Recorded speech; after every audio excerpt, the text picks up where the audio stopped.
Countdown. Oh, you don't do it until we. Mhm.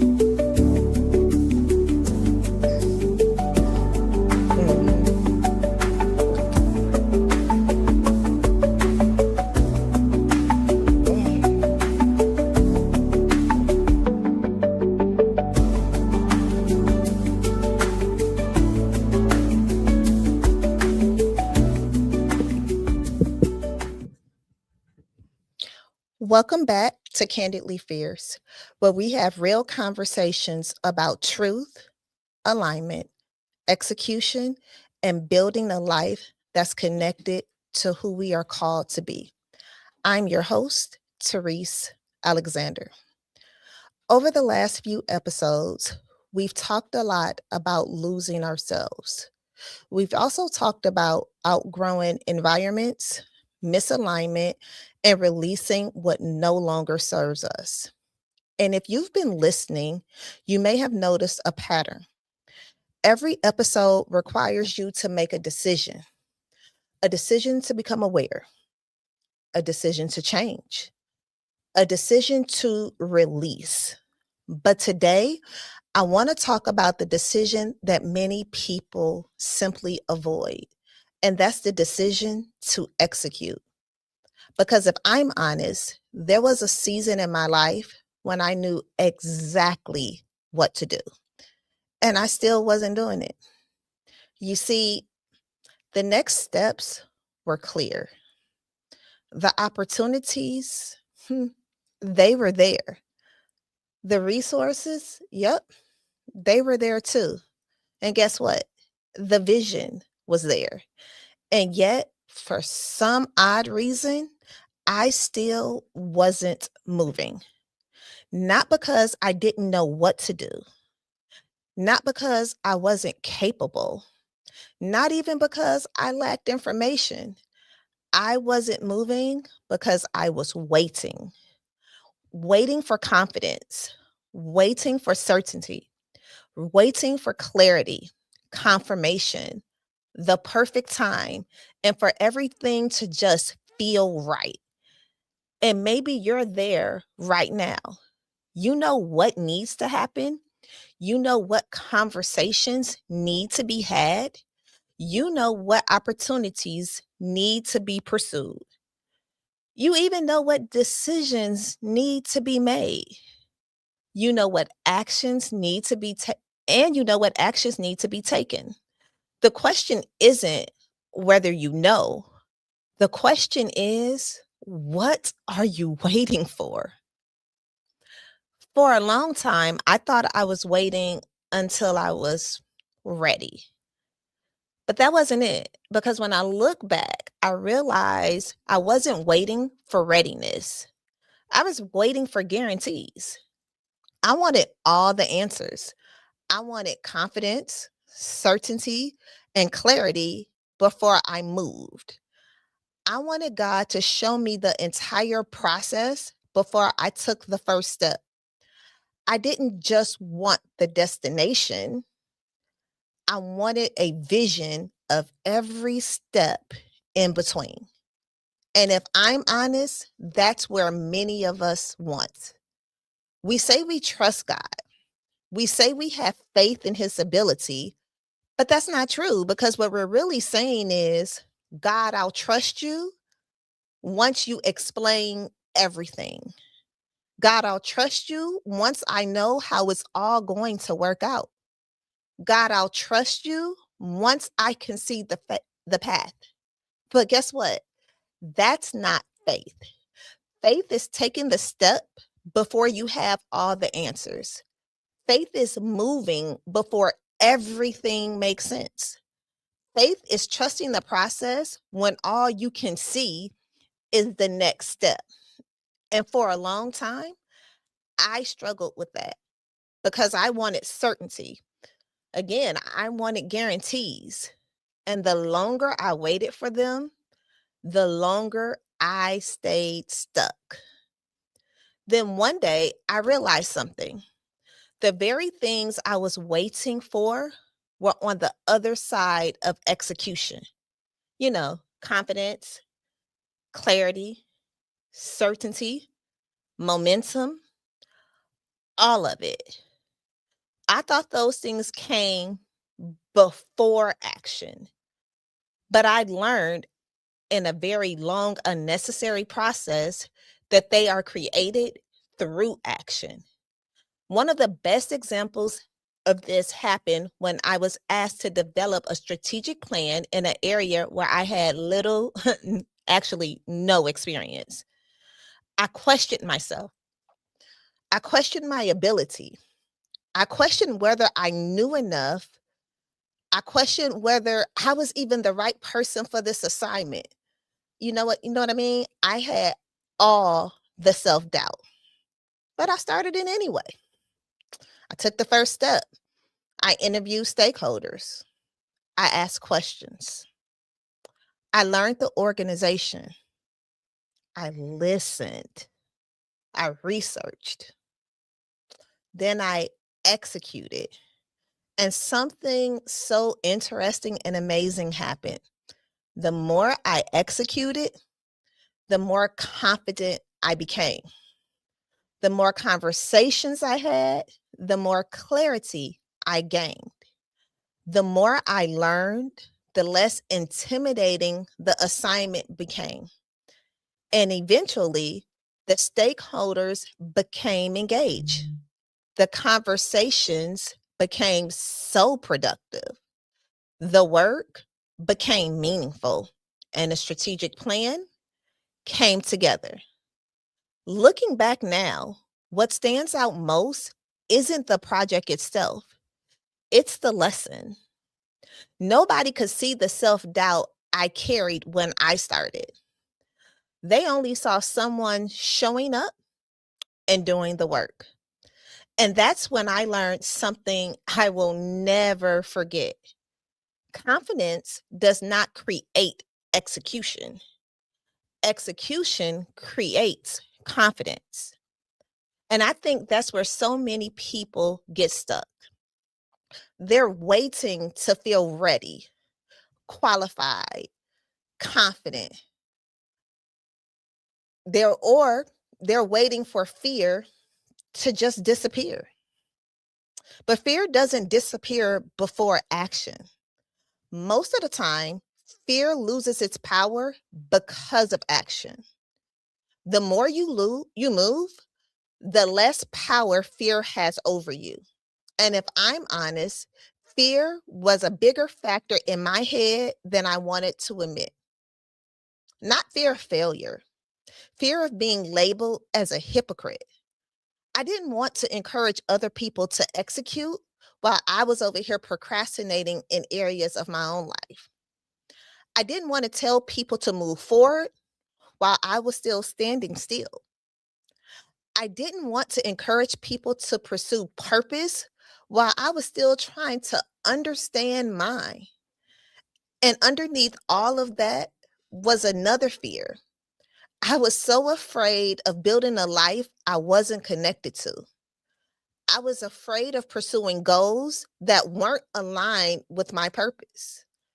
I was afraid that I didn't yet understand or know the legacy that I wanted to leave behind. And because of those fears, hmm, I waited. But here is what I've learned. Fear is so deceptive. It rarely introduces itself as fear. It disguises itself as preparation, planning, responsibility, or just waiting for the right time. And before you know it, years have gone by and you're still standing in the same place because fear can convicts you, excuse me, of waiting with wisdom. When the reality is waiting was simply fear in a different outfit. That's why execution matters because execution exposes the truth. Execution removes excuses. Execution forces movements. Execution reveals what is real. Another thing I've learned is that fear has a way of making things look bigger than what they really are. Before you start, everything feels so overwhelming. The vision feels too big. The goal feels too far away. The obstacle feels impossible. The task feels intimidating. The opportunity feels just so out of reach. But then you start, and something interesting happens. The monster in your mind becomes smaller than the obstacle in reality. You realize that you spent more energy worrying about the thing that actually you need to do than doing the thing itself. You realize that what looked impossible wasn't impossible at all. It was just unfamiliar. And that's exactly what happened to me. What looked difficult from the outside became manageable once I started moving. Not because the work disappeared, not even because the obstacles disappeared, but because I stopped fighting myself. And that's the third lesson that I've learned. Nobody can talk me out of my purpose faster than I can talk myself out of it. Nobody can create excuses more than me. No one can create more reasons to tell me no than me. No one can convince me that I'm not ready faster than I can. And eventually, I had to stop listening to that voice. I had to stop talking myself out of the very things that I was praying for because the life I wanted wasn't waiting on another plan. It was waiting, it wasn't waiting on another strategy. It wasn't waiting on another confirmation. It was simply waiting on me. It was waiting on my execution. And when I finally started moving, guess what? Something changed. I changed. My mindset changed. My approach changed. My perspective changed. I felt empowered. I trusted the process. I stopped needing those guarantees. I stopped needing every answer. I stopped needing complete certainty. And what looked hard from the outside suddenly felt easier because I was operating in my passion, not because the work wasn't difficult, because Lord knows it was, but because I was finally aligned with what I was doing. And that's the power of execution. Execution changes you, not just your circumstances, you. And that's why I say all the time that being busy and executing, they're not the same thing at all. Just because you're busy doesn't mean you're productive. You can spend all day planning, researching, talking, thinking, attending the meetings, watching the videos, reading books, talking to AI, making lists, and still not move towards your goal. You won't move forward with your life. Activity creates the illusion of progress. Execution creates results. Execution is intentional action. Execution is doing the thing, making the call, submitting the application, starting the business, having the conversation, just taking the first step, even when you don't feel ready, especially when you don't feel ready. Because here's the truth, nobody is coming. Nobody is going to build your legacy for you. Nobody is going to execute your vision for you. Nobody is going to create the life you want for you.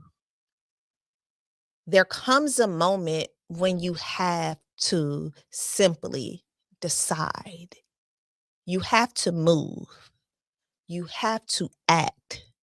You have to trust yourself enough to take the next step.